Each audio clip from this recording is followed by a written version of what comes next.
Well, we've got a few projects going on in the shop now. It's getting to be that time of year. This is going to be a bracket to mount a shovel on the back of the 720 tractor. Did a video before of the bracket that we made for the 425. This will be the same thing. We'll mount on the back of the cab, and we'll have a clip in the center here to hold the handle of the shovel. We're working on that. Got some 1x6 boards that we ripped down to 5 inches. Going to be the shelving for a plate rail that we're doing in the living room with some black pipe for the brackets. I've got those sanded. I need 2 shorter ones. They were over here. I did round the corners and bevel the edges, and then I realized that the space we were dealing with was 5.5 inches, so making them smaller wasn't going to look right.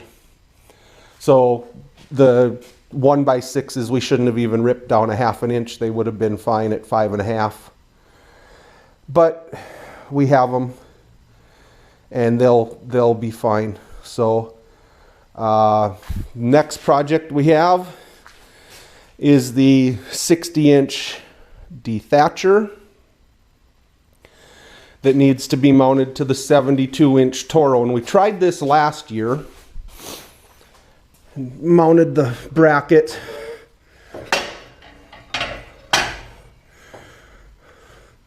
like that, roughly. And there's not enough space for the front wheels to turn. And I don't like the idea of adding on to this. This is a JRCO, and this is the heavy duty, and they're as expensive as you can imagine, and they're still pretty much junk. Something that engages the ground, even if it's only fingers, that you're going to put on the front of your machine. I don't care how careful you are, it's going to hit something. And these don't hold up. So this steel here is marginal. That's a lot of weight. Lengthening those out would multiply the stress. Let's just bolt it on there. I'm tempted to weld it, but something's always going to give. You're always going to have a weakest link.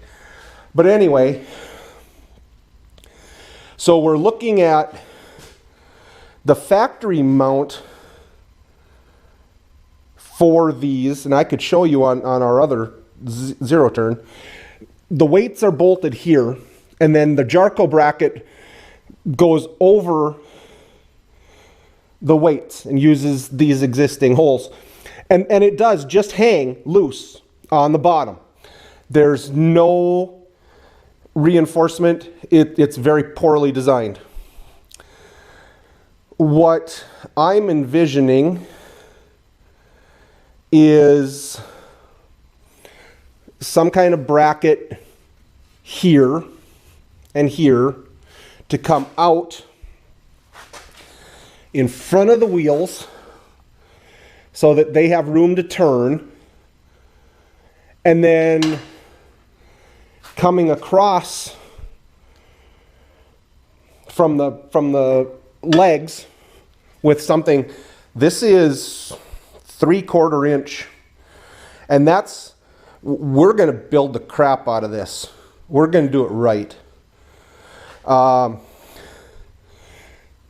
Coming across to tie into these from here. Now, and that sounds pretty, it's pretty involved, but it's pretty basic. It's straight lines, you know. But we want, well, this will be out here. It's back here. And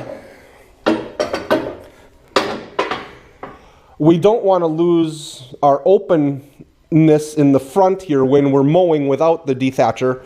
So whatever we come across from here with, what I'm envisioning is,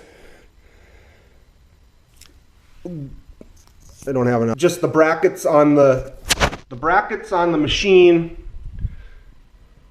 Was that too fast? The brackets on the machine will stay, and the whole mount can be removed when we don't need it. So that's, and it is the 14th of March. I wouldn't anticipate starting lawn cleanups for at least a month. It's foggy and drizzly and has been, and that's the forecast, and we may have some salting type events, which would be okay. We've got salt to burn up for the year. That would be fine if we didn't have to plow anymore. But those are the 3 projects that we're working on right now, and we'll keep you posted on how this goes. So I'm going to have to go do some shopping to check my storage to see what I've got for lumber to finish those shelves. Didn't have as much scrap metal as I thought I did on hand. So that's what we're doing here today. Thanks for watching.